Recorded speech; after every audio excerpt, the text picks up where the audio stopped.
Fala galera, tudo bem com vocês?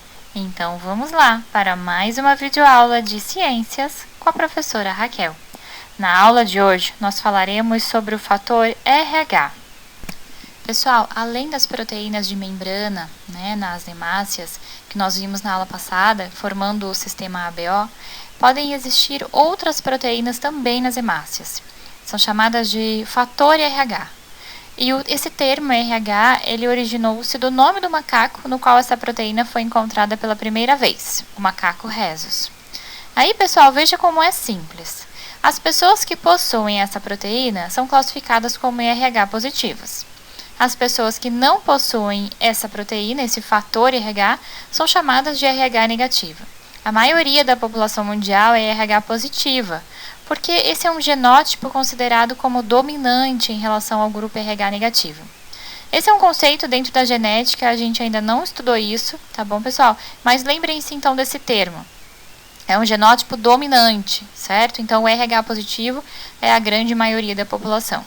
O fator RH tem uma grande importância clínica, pois uma pessoa com RH negativa, ao receber sangue de um doador com RH positivo, poderá desencadear a produção de anticorpos, chamados de anti-RH, e isso também pode ocorrer quando as mães RH negativas geram crianças RH positivas.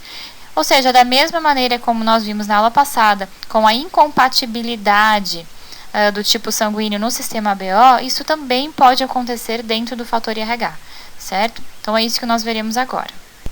Existe uma doença que é justamente causada por essa questão do fator RH, que é chamada de eritroblastose fetal, também pode ser chamada de doença hemolítica do recém-nascido, que então é causada pela incompatibilidade sanguínea do fator RH entre o sangue da mãe e o sangue do bebê. O problema se manifesta durante a gravidez de mulheres RH negativa, que estejam gerando um filho RH positivo. Para que isso aconteça, o pai da criança precisa ter necessariamente o fator RH positivo. Então vejamos o que nós temos: um casal cujo sangue da mãe tem fator RH negativo e o pai é RH positivo.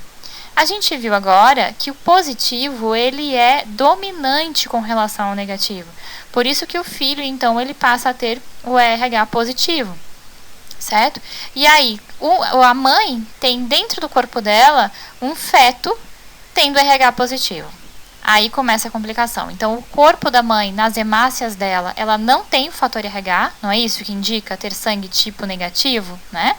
Então, a hemácia da mãe não tem a proteína chamada de fator RH, mas a hemácia do feto, que está dentro do corpo dela, contém essas proteínas. E isso vai causar incompatibilidade. Eventualmente, pode haver uma pequena passagem de sangue do feto para o organismo da mãe.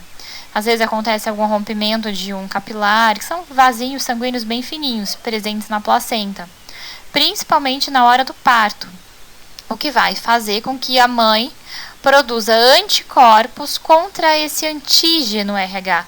Ou seja, o que é esse antígeno? Esse corpo estranho, essa proteína estranha que está presente no sangue do feto. Como essa produção é lenta, no caso de ser uma primeira gestação, a criança pode até não ser afetada. Então, pessoal, imaginem essa situação: uma mãe gestante, RH negativa, e o seu bebê feto dentro da sua barriga, RH negativo. Esse bebê nasceu, foi tudo bem, primeira gestação, preste atenção nisso. Primeira gestação, esse bebê nasceu. Na hora do parto, existe o contato entre o sangue da mãe e o sangue do feto. Desse modo, o sangue do feto que estava ali na placenta, ele acaba entrando então em contato com o corpo da mãe, e a mãe reconhece esse sangue como um antígeno, ou seja, um corpo estranho, porque ele tem a proteína fator RH, que o corpo da mãe não tem. Nesse momento, o corpo da mãe produz os anticorpos, o anti-RH, para se proteger, para quebrar as hemácias. Mas tudo bem, o bebê nasceu, vai ficar tudo bem. Agora, esses anticorpos que a mãe produziu vão permanecer na circulação da mãe. Então, caso ela volte a engravidar de um bebê RH positivo, ou seja, caso ela tenha uma segunda gestação e um bebê RH positivo de novo, os anticorpos produzidos na gestação anterior vão destruir as hemácias do feto. O primeiro filho apresenta menos risco de desenvolver a doença do que os seguintes, né? Porque a mãe RH ainda não foi sensibilizada pelos anticorpos anti-RH. Mas o segundo e terceiro filho, isso pode ocasionar problemas. A eritroblastose fetal pode causar a morte do bebê durante a gestação ou até depois do nascimento. Outras consequências da doença podem ser deficiência mental, surdez, paralisia cerebral e icterícia. A icterícia ela é causada pelo excesso de bilirrubina no sangue, que é um pigmento gerado pelo metabolismo das hemácias do sangue, ocasionando uma cor amarelada na pele. Recentemente, esse problema da eritroblastose fetal foi resolvido com a descoberta de uma imunoglobulina, ou seja, de um anticorpo, chamado de RHOGAM, que é injetada na mulher RH negativo após o nascimento do primeiro filho RH positivo. Essa substância vai atacar as hemácias RH positivas que o feto deixou, impedindo então a formação do anti-RH, né, que é o anticorpo que o corpo da mãe produziu contra o fator RH da criança. Pode ser necessário que o bebê, ainda na barriga da mãe, receba uma transfusão intrauterina, ou seja, que ele receba sangue com fator RH negativo. Desse modo, os anticorpos da mãe não irão destruir suas hemácias. Para proteger seus filhos da eritroblastose fetal, uma mãe RH negativo que tem um parceiro RH positivo pode receber a imunoglobulina por via injetável logo após o nascimento do primeiro bebê RH positivo. Essa substância ela vai bloquear o processo de produção de anticorpos contra o sangue RH positivo do feto. A mãe recebe uma dose passiva, temporária de anticorpos que destroem as células sanguíneas RH positivo, impedindo assim a produção de anticorpos permanentes. Desse modo, ela pode ter o segundo filho que não haverá problema.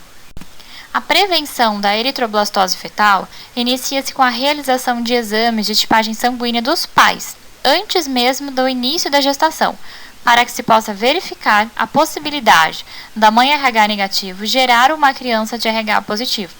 Havendo essa possibilidade, entre a 28ª e a 30ª semana de gestação, ou até, no máximo, 72 horas após o parto, a mãe deve receber injeção de anticorpos anti-RH. E esses anticorpos vão destruir as hemácias RH positivo deixadas pelo feto no organismo materno. Com o passar do tempo, esses anticorpos também são eliminados, deixando o organismo materno pronto para uma nova gestação. Resumindo a eritroblastose fetal para não ficar dúvida. Ela é causada pela incompatibilidade sanguínea do fator RH entre o sangue materno e o sangue do bebê. O que nós temos na família? Um pai RH positivo, a mãe RH negativo, ou seja, ela não tem a proteína fator RH nas hemácias, e o filho RH positivo. Agora, por que a eritroblastose fetal é mais grave a partir da segunda gestação? Porque, gente, na primeira gestação, a mãe ainda não foi sensibilizada com a presença do fator RH. Assim, durante a segunda gestação, se o feto também for RH positivo, os anticorpos anti-RH produzidos na primeira gestação vão identificar as proteínas do feto e passarão a produzir mais anticorpos anti-RH. E pessoal, essa situação da eritroblastose fetal é exatamente o que aconteceu comigo. O meu pai é RH positivo, a minha mãe é RH negativa e eu sou a segunda filha RH positiva. Meu irmão também era RH positivo.